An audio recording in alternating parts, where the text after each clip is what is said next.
Nah, baik, untuk sesi selanjutnya yaitu kali ini akan membahas mengenai materi atau pengertian dari materi pendidikan agama Islam. Secara dasarnya, materi pokok adalah materi pelajaran di bidang studi dipegang atau dijajarkan oleh seorang guru. Pendidikan agama Islam dapat diartikan sebagai program yang terencana dalam menyiapkan peserta didik untuk mengenal, memahami, menghayati, hingga mengimani ajaran Islam serta diikuti tuntunan untuk menghormati agama lain. Nah, dalam hubungan dan kerukunan antara umat beragama hingga terwujudnya suatu kesatuan dan persatuan bangsa. Itu esensi dari pengertian materi pendidikan agama Islam, yang mana ini bisa menyangkut terhadap asas kebangsaan kita. Materi PAI adalah materi pelajaran atau materi pokok di bidang studi Islam yang dilakukan secara terencana. Buat apa itu? Guna menyiapkan peserta didik untuk mengenal, memahami, menghayati, mengimani, dan mengamalkan ajaran Islam dan berakhlak secara mulia. Atau lebih dari sebagai berakhlak secara Islami atau berakhlak sesuai agama yang dianutnya. Nah, untuk menghormati agama lain dalam hubungan dengan kerukunan antara umat beragama hingga terwujudnya kesatuan dan persatuan bangsa. Itu sekilas mengenai pengertian materi PAI. Untuk selanjutnya yaitu mengenai materi ruang lingkup materi pendidikan agama Islam, yang mana ini mengenai atau meliputi beberapa aspek, yang diantaranya pengajaran keimanan, pengajaran akhlak, pengajaran ibadah, pengajaran fikih, pengajaran Al-Quran, serta pengajaran sejarah Islam. Adapun untuk pengertiannya nanti di depan akan kita bahas bersama-sama.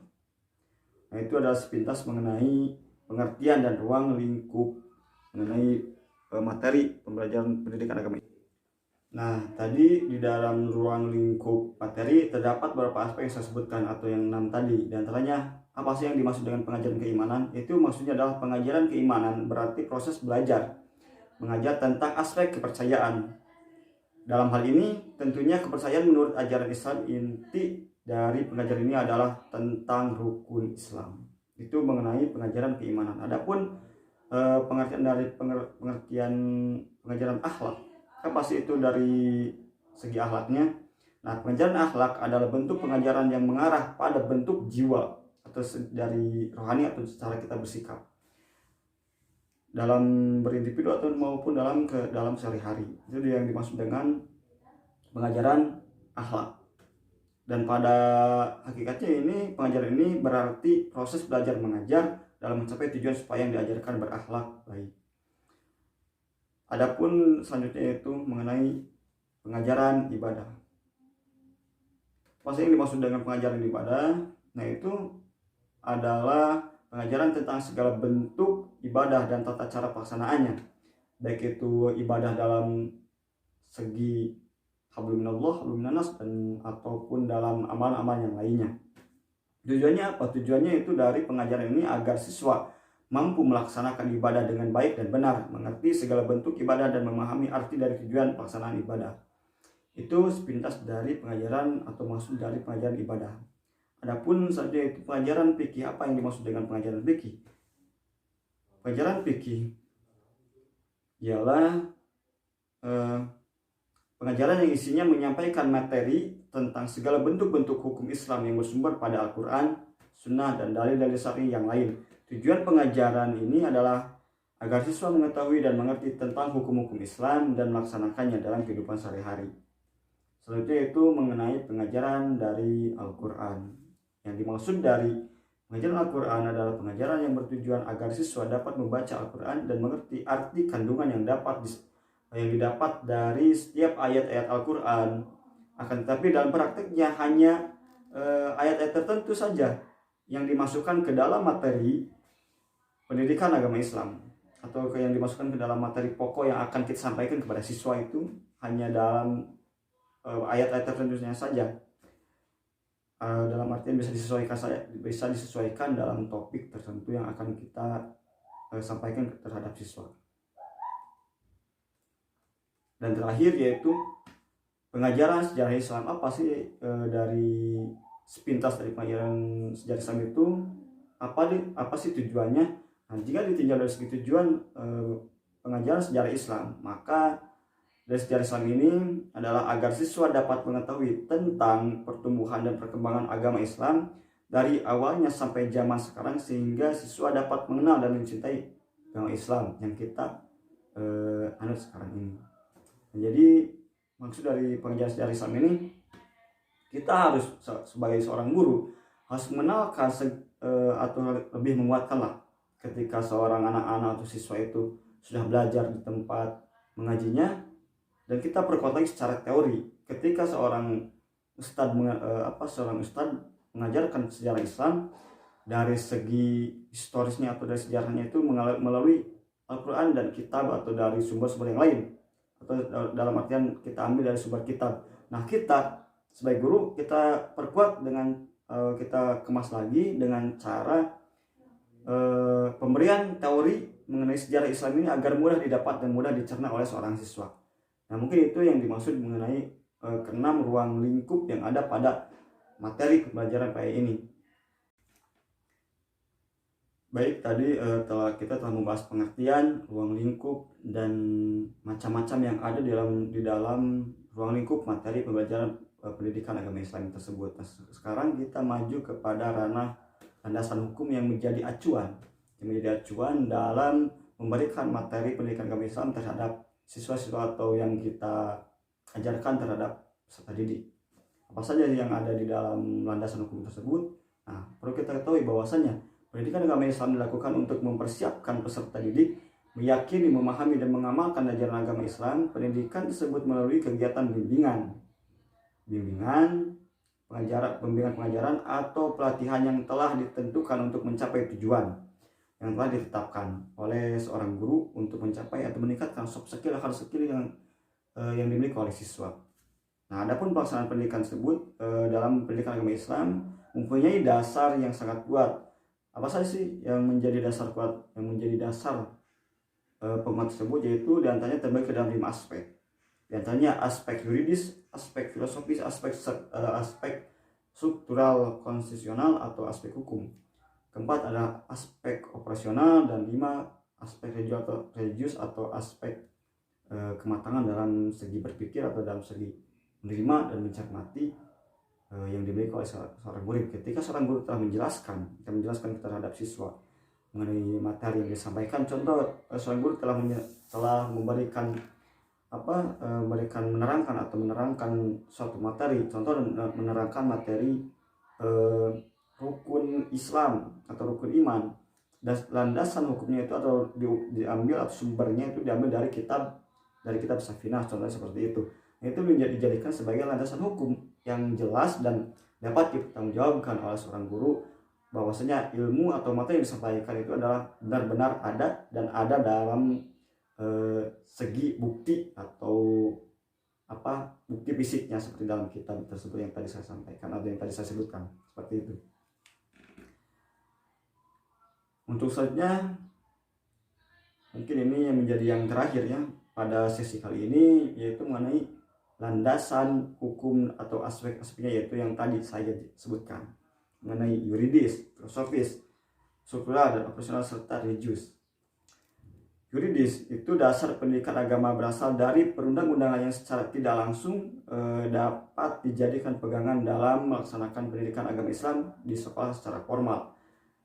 Sedangkan secara filosofis yaitu dasar falsafah negara kita, atau yaitu Pancasila, atau dalam sila pertama itu terdapat ketuhanan yang Maha Esa. Ketiga, struktural konstitusional. Ini tercantum dalam Undang-Undang 1945 dalam bab 9 pasal 29 ayat 1 dan 2, itu menjelaskan tentang struktural konstitusional mengenai pendidikan agama Islam. Kalau tidak salah, mungkin jika ada kekeliruan itu bisa diralat atau bisa dibuka kembali oleh teman-teman semua. Yang keempat yaitu operasional, yang mana ini mungkin sejenis izin untuk melaksanakan pembelajaran mengenai pendidikan agama Islam atau suatu pembelajaran baik itu di jenjang formal maupun non formal. Bahwasanya di sini setelah ada yaitu mengenai terdapat dalam rapat MPR nomor 4 tahun 1973 dan di kemudian dikokohkan lagi pada tahun 1978, itu kurang lebih jenjangnya 4 tahun dari 78 sampai dari 73 sampai 78. Dan terakhir adalah dari segi religius. Nah, ini yang menjadi dasarnya adalah yang bersumber dari ajaran Islam seperti tadi Al-Qur'an, hadis, atau dalam NU itu bisa disebutkan Al-Qur'an, hadis, ijma, dan qiyas seperti itu, dan masih banyak yang lainnya. Tapi yang menjadi pokok itu adalah Al-Qur'an dan hadis yang menjadikan pokok dari sumber ajaran hukum Islam seperti itu. Mungkin itu saja yang bisa saya sampaikan. Nah, baik, mungkin ini tambahan dari video yang tadi saya buat, yaitu pada sesi pertama ada yang terlihat yaitu dari segi perbandingan yang bisa atau dari materi yang disampaikan, yaitu sebelum sudah datangnya COVID-19. Ketika dalam penyampaiannya ini tentu saja memiliki kekurangan dan kelebihan tersendiri, baik itu setelah pandemi maupun sebelum pandemi. Kita ini bandingkan saja sedikit saja dari segi atau dari sebelum pandemi, dalam artian ketika tatap muka langsung. Nah, ketika penyampaian materi tentang keagamaan khususnya pada materi umum yang ada pada pendidikan agama Islam itu lebih kena dan lebih kena langsung pada praktik, landasan hukumnya langsung jelas, langsung dilihatkan secara fisik. Maka guru ketika menyampaikan secara tatap muka langsung itu bisa langsung tepat sasaran pada siswa. Dari sisi itu bisa menilai secara langsung, yaitu mengenai bagaimana ketika murid menyimak, mengamati dan mencermati apa yang dibahas atau yang disampaikan oleh seorang guru terhadap siswanya. Nah, itu menjadi suatu kelebihan ketika guru menyampaikan materi dalam segi atau dalam tatap muka secara langsung. Nah, adapun jika dibandingkan dengan menyampaikan materi ketika telah datangnya COVID-19, ini kan kebanyakan daring dan kita telah merasakan secara hampir 1 tahun lebih merasakan pembelajaran secara daring, yang mana ketika penyampaian materi itu secara media ini kebanyakan menggunakan file mentah seperti PDF, Microsoft Word atau PowerPoint. Itu kan secara langsung itu kurang dimengerti, termasuk sendiri itu kurang dimengerti, apalagi oleh kalangan siswa yang menjadi suatu kelemahan, itu kurang dimengerti secara tidak langsung, kurang dipahami. Kenapa? Karena itu tidak dibarengi dengan penjelasan secara langsung, berbeda dengan secara luring. Nah, ketika daring kan ketika guru memberikan file itu kan murid itu kan tidak terpantau apakah sudah membaca atau belum, karena ketika contoh dalam mengiriman file itu kan ada yang lewat ke grup ataupun yang kita pakai adalah Edlink, itu kan hanya sebatas mendownloadnya saja asalkan ada pengetahuan kepada pusat, tetapi itu kan belum tentu dibaca dan belum tentu dipahami oleh seorang siswa. Nah, itu menjadi suatu kelemahan dalam sistem daring. Maka ini menjadi hal yang harus diperbaiki oleh suatu pemerintahan atau oleh kita sendiri sebagai calon guru di masa yang akan datang. Bagaimana ketika menyampaikan materi yang dengan tepat, baik itu secara daring maupun secara luring. Pada intinya materi yang ingin kita sampaikan itu harus tepat sasaran, sumber hukumnya itu jelas atau dasar hukumnya itu jelas, dasar ilmunya itu jelas dan mudah dipahami. Ketika kita sudah memahami teori, itu tinggal bagaimana cara kita menyampaikan teori tersebut terhadap siswa, atau dalam artian bagaimana cara kita memahamkan orang lain.